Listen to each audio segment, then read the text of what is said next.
Halo semuanya, balik lagi nih dengan Gadget Max di sini.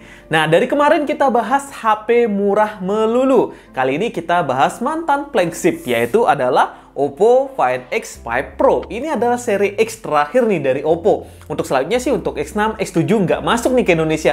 Nggak tahu kenapa ya, apakah peminatnya nggak ada? Atau berkurang, atau emang unitnya bermasalah untuk seri X nih? Nggak tahu juga ya dari Oppo gimana. Kalau dari saya sih ada bermasalah sedikit nih.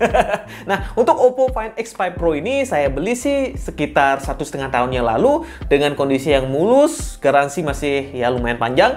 Ya, itu saya dapatkan dengan harga 10 juta. Teman saya sih belinya 15 juta pada saat itu. Nah, mengapa sih saya beli ini? Karena pengen punya handphone yang oke banget, kamera yang cakep, layar yang super aduhai, dan desain yang premium. Ya, saya putuskan beli ini. Jadi saya pakai ini selama 1,5 tahun buat daily driver saya, buat kerjaan, buat foto-foto. Untuk gaming sih saya jarang banget nih pakai gaming HP ini. Untuk gaming saya punya HP khusus, yaitu HP entry level ya, untuk main game PUBG, Mobile Legends. Palingan itu aja yang saya mainkan.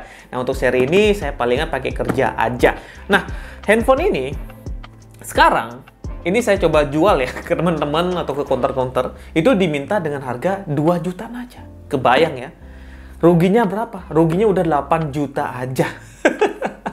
Ini resiko beli HP flagship dan kondisinya sekarang udah minus gitu ya. Kalau nggak minus sih harganya masih di 6 juta rupiah. Nah, kalian pasti penasaran gimana bentuk HP-nya sekarang di tahun 2024 ini? Apakah masih mulus atau gimana? Yuk kita bahas HP yang saya pakai daily driver untuk saat ini. Oppo Find X5 Pro. Nah, ini dia tampilan box dari Oppo Find X5 Pro seri X terakhir dari Oppo. Dan sampai sekarang nih nggak ada X6 dan X7. Dan mengapa nggak ada bang? Ya mungkin penjualannya kurang ya. Atau unitnya sering bermasalah. Makanya Oppo nggak masukin nih untuk seri yang ini. Ini, Hasselblad. Hasselblad. Ya, keren banget sih ya dulu ya. Ini saya beli varian RAM 12GB dengan storage di 256GB. Dulu saya beli sama teman saya di angka 10 jutaan. Dia beli di angka 15 jutaan. Sekarang saya pengen jual malah pengen dibeli sama orang itu angkanya 2 jutaan. Ya udahlah, saya nggak jual lah ya. Mengapa di angka 2 jutaan bang? Karena ini cuy, ada garis hijau. Garis hijau ini muncul di samping ya. Jadi nggak tahu kenapa nih bisa muncul seperti ini. Padahal saya pakainya nih standar aja, main gaming jarang, kemudian jatuh nggak pernah, kondisinya masih mulus banget nih. Ini tuh masih mulus kan, cuma di chargernya aja dilecet-lecet karena pemakaian. Nih sudut-sudutnya kalian bisa lihat sendiri, masih mulus. Ini unit Oppo flagship yang saya pakai lumayan lama ya, 1,5 tahun. Ya ini sih HP paling lama saya pakai. Nih saya bilang nih HP flagship itu bagus. Ya ini rusak juga kok dan garasinya habis, nggak bisa diklaim. Ini saya coba klaim ke Oppo langsung. Itu dimintain biaya sebesar 4,5 juta. Jadi saya urungkan niat saya buat servis HP ini. Saya nunggu nih apakah nanti ada kebijakan dari Oppo ganti layar gratis, siapa tahu ya. Kalau nggak ya udahlah kita pakai semasih green line-nya ada di sebelah kanan seperti ini. Kalau udah di tengah seperti ini ya udahlah saya mau beli Vivo aja buat HP daily driver saya. Ya mungkin Vivo X100 gitu ya, yang harga sekarang kan 10 juta. Saya nunggu dulu 2 bulan atau 3 bulan pasti harganya turun, baru saya beli produknya buat jadiin HP daily driver saya. Atau mungkin saya mau beli ke iPhone ya. Mungkin yang terjangkau ya iPhone 11. Ya mungkin lah ya nanti ya gimana. Saya sih masih nyaman pakai HP ini. Ntar saya jelasin nih speknya gimana. Nah, untuk desain sih ini paling cakep untuk saat ini ya. Ini kalau kalian cari bekasnya sekarang yang normal, kondisi layarnya normal itu 6 jutaan. Kalau minus seperti ini ya di angka 2 juta atau 3 jutaan. Tergantung yang jualnya. Kalau saya sih pengen jual mau diminta 2 jutaan aja. Makanya saya nggak jadi jual. Nah, desain bagian belakangnya udah keramik seperti ini ya. Cuma ya meninggalkan sidik jari seperti ini, dan desain kameranya sih masih cakep menurut saya, nggak ketinggalan zaman. Dan HP ini garansinya sudah habis ini ya. Saya waktu ngaktifinnya di tahun 2022 di pertengahan bulan ya, dan habisnya tuh di ini tahun 2023. Garasinya cuma setahun aja. Jadi kalau udah garasinya habis ya udah nggak bisa diapa-apain.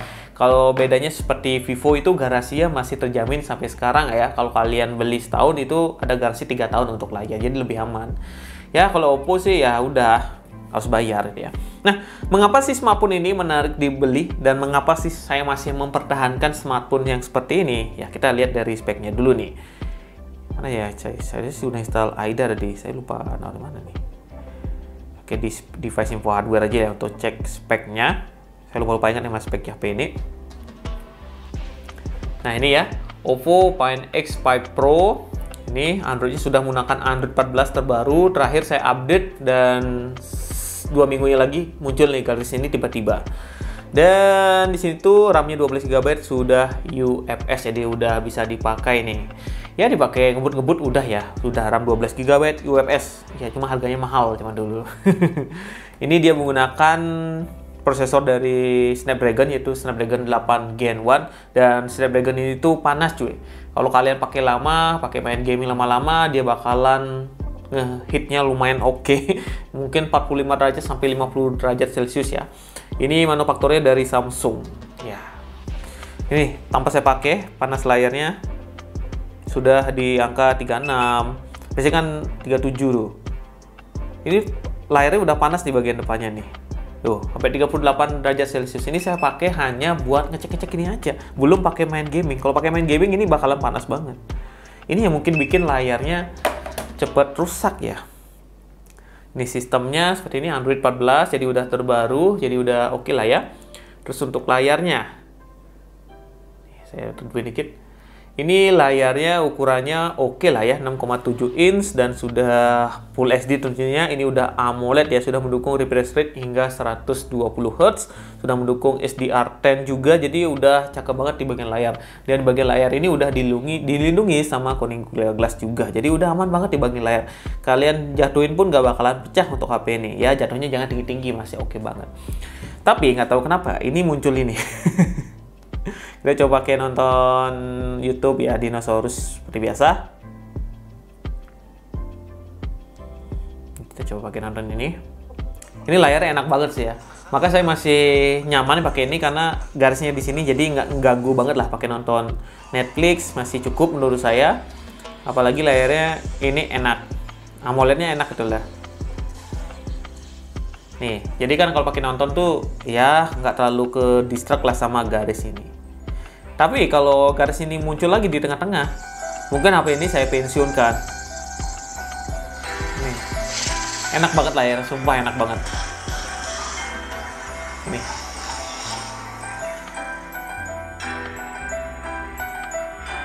Suara speakernya juga enak.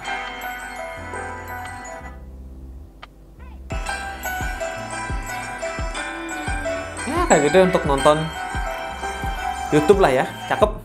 Terus kita lanjut ke bagian kameranya. Kita coba cek spek dari kameranya.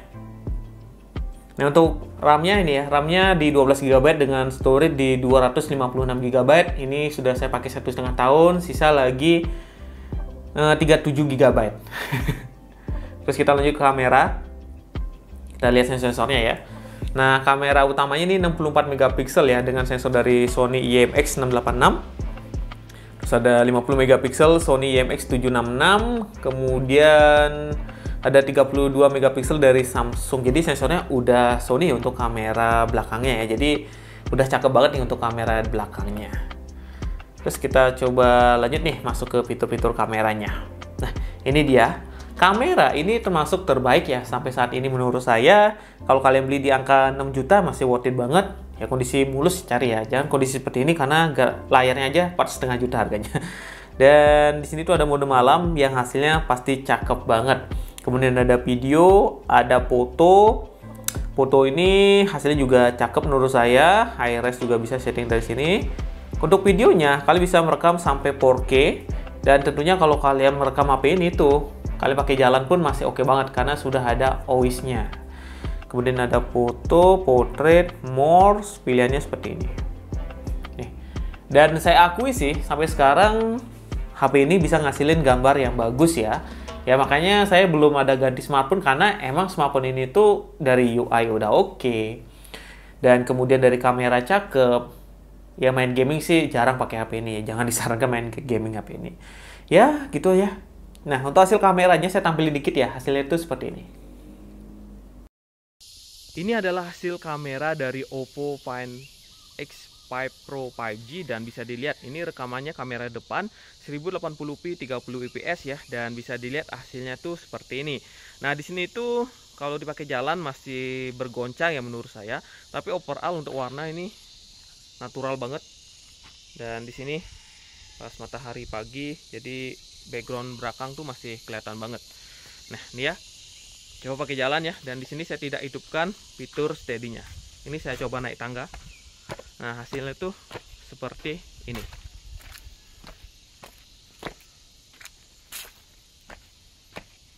Oke, coba saya hidupkan fitur steady-nya ya. Dan ini dia fitur steady-nya sudah hidup, dan beda sama yang tadi ya. Itu lebih lebar, kalau ini enggak. Dan tapi di sini sih bisa hidupkan untuk fitur wide-nya. Ini sebentar saya hidupkan, tapi emang nggak terlalu lebar, tapi oke lah ya. Kita coba yang satu orang aja, dan kita coba pakai turun tangga yang tadi.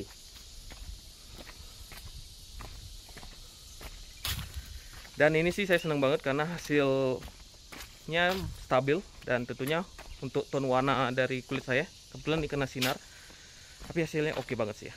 Ini kalau nggak kena sinar hasilnya seperti ini. Kalau pakai jalan tentunya ini lebih stabil. Pakai lari juga masih oke banget.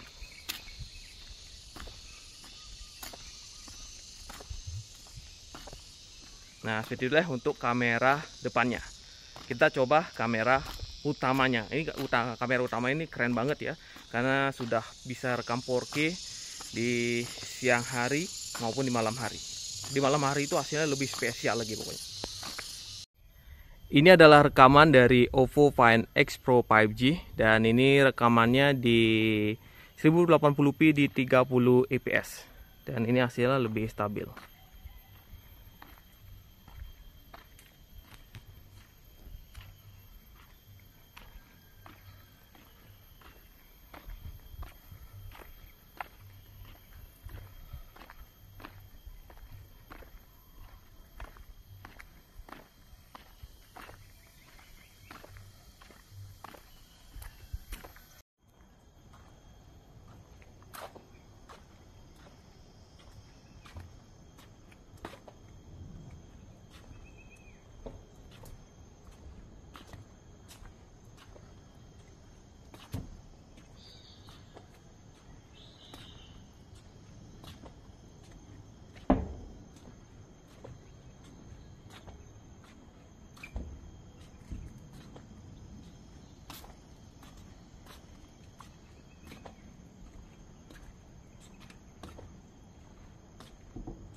Nah, lanjut nih kita bahas di bagian performanya. Snapdragon 8 Gen 1 ini skor Antutunya berapa sih Bang sekarang? Ini dapat skornya 700 ribuan. Dengan skor CPU kita dapat di 161.000, GPU kita dapat di 276.000 ya. Udah gede, terus kemudian memori dapat di 133.000, sudah UFS dan UX dapat di 162.000. Ya, skor Antutu segini sih udah cukup nih buat main game PUBG Mobile, Mobile Legend, udah nyaman lah ya. Kita coba testing game PUBG Mobile lah dikit lah, atau bentar aja main game PUBG Mobile-nya. Oke, ini baru masuk game aja ya. HP-nya udah terasa panas bagian atas ini. Kan? Ini baru masuk game aja udah panas seperti ini, cuy. Belum main ini. Kalau main, udah kayak setrikaan nih HP. Nih. Bagian atas sih panas banget nih. Sampai 41 derajat Celcius. Kemudian belakangnya 38 ya. Jadi panasnya tuh ke depan nih. Kok bisa sih panas depan sih? Biasanya kan belakangnya panas. Baru mainnya, belum masuk mainnya, baru masuk ke lobby aja udah panas seperti itu. Oke, ini sudah masuk ke gamenya. Untuk settingan grafis ini udah oke banget ya. Kita dapat settingan di smooth dengan frame rate di extreme. Kalau rata kanan sih bisa juga. Dapatnya di SDR extreme. Kita pakai settingan ini aja ya. Terus anti-aliasing 2 kali dan lain-lain. Oke, kita langsung aja masuk gamenya. Jujur sih pakai main game ini enak di bagian layarnya. Cuma megang handphonenya tuh udah panas banget sih.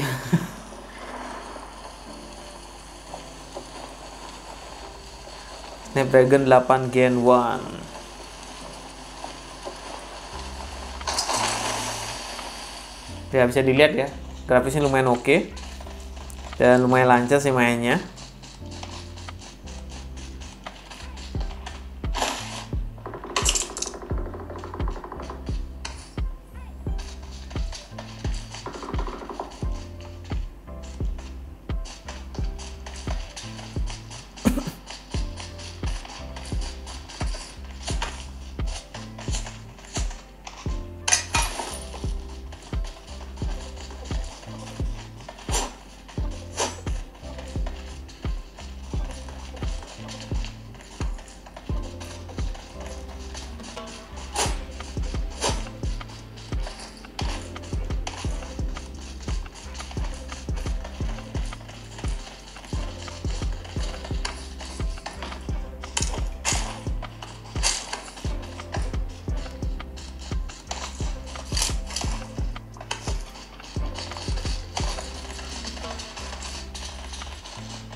Dan ini baru saja kita main belum berapa menit ya. Udah naik ya 42, tadi 41. Pantesan mulai panas tangan saya nih. Belakangnya 39, jadi udah naik nih 1 derajat. Belum main lama ya. Ini baru aja main 2 menit per 3 menit nih. Baru bentar aja panasnya udah naik drastis. Makanya saya jarang banget nih pakai main game pakai HP ini gitu ya. Main game PUBG aja, main bentar aja sepanas ini gitu. Untuk main game sih untuk saat ini sih saya pakai itel RS4 atau enggak saya pakai dari Nubia Neo 2 5G untuk main game ya.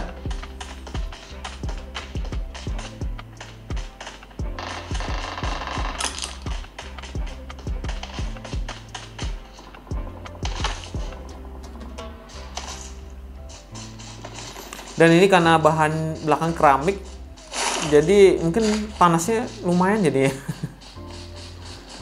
Gak enak sih rasanya, bener gak enak nih. Ini kok panas banget sih bagian depan. Naik ke 43 ya. Dan ini saya nggak mau lanjutin lagi nih, takutnya kena di bagian layar lagi. Terus ada 2 di sini kan nggak nyaman lagi. Mungkin gamenya ini aja saya testing ya. Ya segitu aja untuk testing gamingnya, kita kesimpulan aja. Nah, segitu dulu pembahasan Gadget Max tentang OPPO Find X5 Pro ini ya. Buat teman-teman yang mending beli HP mahal ya, kalian harus tahu risikonya beli HP mahal seperti apa ya. Ini pun saya pemakaian normal, bisa dilihat kena garis seperti ini. Kalau kena garis seperti ini, harganya udah turun banget. dari harga 15 juta, kalian jual palingan laku di angka 3 juta. Itu pun kalau ada yang minat ya dengan kondisi seperti ini. Karena garansi sudah habis, kalau ganti layar harganya di 4,5 juta. Mungkin kalau kalian dapat HP yang mungkin mati atau matot, yang layarnya masih oke, bisa dikanibalin lah sama HP ini. Tapi ya gitu, susah banget nyarinya. Karena ini kan di pasaran nggak begitu laku juga. Beda nih sama HP-HP murah lainnya. Seperti saya beli ini, Tecno Spark 20 Pro. Beli 2 juta, kalian paling jual lakunya di 1,5 juta, atau di 1,4 juta, atau di 1 juta. Turunnya cuma 1 juta aja. Kebayang kalian beli 15 juta HP seperti ini, kalian jual lagi bisa lakunya di 2 juta atau 3 juta. Tapi kalau kalian punya budget yang lebih, ya beli HP-HP seperti ini itu sih nggak apa-apa. Mungkin kalian pakai kerja, bukan buat gengsi-gengsian. Kalau buat gengsi-gengsian sih kayaknya sayang banget uangnya. Dari harga 15 juta, kalian jual lagi dengan harga 2 juta aja. Nggak ada nilai yang kalian dapat dari HP ini. Mungkin kalau kalian sebagai konten kreator kayak saya, HP seperti ini tuh enak banget dipakai gitu, karena di bagian kamera oke, pakai kerja oke, dari sistem security juga oke juga nih dari Oppo. Ya, HP ini belum saya jual. Saya mau jadiin HP daily driver saya sampai saat ini, karena fungsinya dari kamera masih berfungsi dengan baik. Walaupun bagian layar seperti ini, ya nggak apa-apa sih ya, karena saya butuhnya di bagian kamera buat ambil foto, buat kerjaan ya. Kalau kalian pengen beli, linknya sudah saya taruh di bawah. Saya taruh link yang kondisinya mulus ya, atau kondisinya nggak ada minus dengan harga 6 juta. Kalau kalian dapat yang minus, paling harganya sama 2 juta atau 3 juta. Oke, segitu dulu video Gadget Max. Sampai jumpa di video yang lainnya lagi. Yuk.